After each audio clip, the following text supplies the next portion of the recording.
अस्सलाम वालेकुम, खुश आमदीद है। Welcome to animalia.pk। मैं हूं आपका डॉक्टर फुरकान। आज हम बात करेंगे अपर यूरिनरी ट्रैक्ट इन्फेक्शन, जिसे हम पाइलोनेफ्राइटिस भी कहते हैं, जिसमें किडनी और यूरिटन इन्वॉल्व होता है। अगर आपको नहीं पता कि यूटीआई के अंदर क्या क्या चीज़ें इन्वॉल्व होती हैं, फिर दोबारा सुन लें, क्योंकि इससे पहले वीडियो के अंदर भी मैंने बताया था, जिसमें पहले किडनी आ जाता है, जिसमें से पानी फिल्ट्रेट होता है, वो यूरिटर के ज़रिए ब्लेडर के अंदर, यानी यूरिन स्टोर होता है ब्लेडर में, फिर वो यूरिथ्रा के ज़रिए, एक नाली के ज़रिए, पीनस के ज़रिए बाहर निकल जाता है। अब इसके अंदर यूरिटर और जो किडनी है वो इन्वॉल्व होता है। इसकी अलामा लोअर यूरिनरी ट्रैक्ट इन्फेक्शन जैसी है, जिसमें पोलाकोरिया, बहुत ज़्यादा यूरिन आता है, डिसयूरिया, यूरिन रुक रुक के करता है, हीमाचूरिया, यूरिन के अंदर ब्लड आता है, जगह जगह यूरिन करता है, अपने जो प्राइवेट पार्ट है उसको लीक करता है। इसके अलावा बहुत ज़्यादा डिस्कम्फर्ट इस डिज़ीज़ के अंदर, इस बीमारी के अंदर होता है, क्योंकि अगर पाइलोनेफ्राइटिस है तो किडनी में भी दर्द हो रहा होता है, जिसकी वजह से अगर आप पेट वाली जगह पे उसको हाथ लगाते हैं तो उसको शदीद गुस्सा आता है और वो बहुत ज़्यादा दर्द से कराता है। अब इसके अंदर जो काजिज़ हैं, बैक्टीरिया हैं, वो एस्चेरिशिया कोलाई है, स्टेफिलोकोकस है और कुछ फंगल ऑर्गेनिज्म भी हो सकते हैं।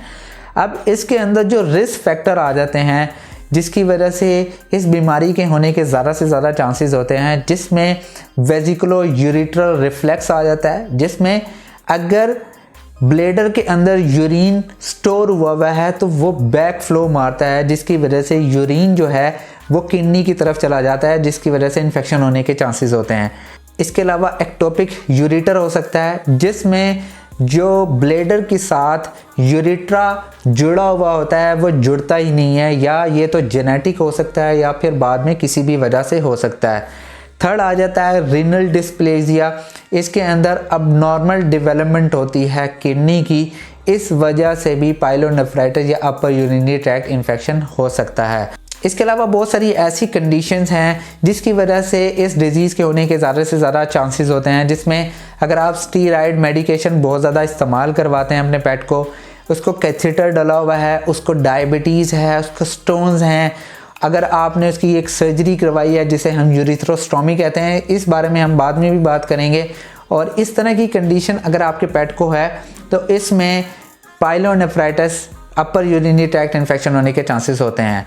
इसके जो डायग्नोसिस है वो एक्सरे, अल्ट्रासाउंड, यूरिनालाइसिस से किया जा सकता है, जैसे मैंने लोअर यूरिनरी ट्रैक्ट इन्फेक्शन के अंदर बताया था, सेम वही प्रोटोकॉल होता है।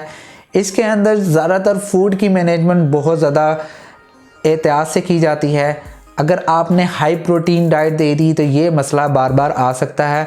ख़ास तौर पे renal diets, renal medicated formula diets ज़्यादा प्रेफर की जाती हैं। और इसके साथ पेन किलर, अगर आपके पेट को बहुत ज़्यादा दर्द है, अगर उसको स्टोन्स का साथ में मसला है, तो ये दोनों डिजीज़ एक साथ चलेंगी, तो इस वजह से आपके पेट को बहुत ज़्यादा दर्द होता है। इसमें पेन किलर भी इस्तेमाल किए जाते हैं, एंटीबायोटिक भी इस्तेमाल की जाती हैं। और इसके अलावा जो इसकी एहतियात है वो यही है कि आपने कभी भी इस तरह की बीमारी के बाद कोई भी नॉर्मल फूड इस्तेमाल नहीं करना। आपने खाने पीने के अंदर बहुत ज़्यादा एहतियात करनी है, घर का खाना नहीं देना, या फिर आपने जो नॉर्मल ड्राई फूड्स होते हैं वो इस्तेमाल नहीं करने। मैं उम्मीद करता हूँ कि वीडियो पसंद आई होगी। अगर पसंद आई है तो प्लीज़ लाइक कीजिए, शेयर कीजिए और प्लीज़ इस चैनल को ज़रूर सब्सक्राइब कीजिएगा। इंशाल्लाह नेक्स्ट वीडियो में मिलते हैं। खुदा हाफिज़।